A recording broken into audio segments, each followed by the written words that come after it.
Sinabi mo, nag-change ka agad. And of course, the term in business now, especially for startups, is they pivoted immediately. Di ba? They had to pivot and shift themselves from face-to-face to digital.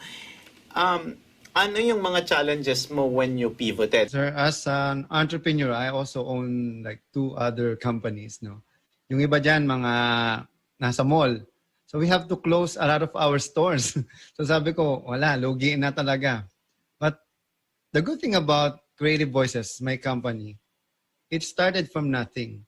So if I started from nothing and I become someone and something, I can do it again.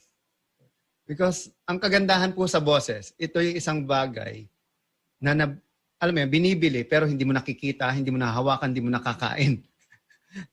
If I can sell something that is not being intangible siya, you cannot even see, you cannot even smell, you cannot even touch.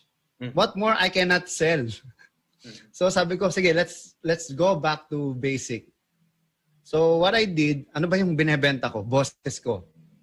So I'm also a motivational speaker. Before the pandemic, sir, I've been traveling around the country and around the world every week. So I have a talk in different parts of the country and in other countries. So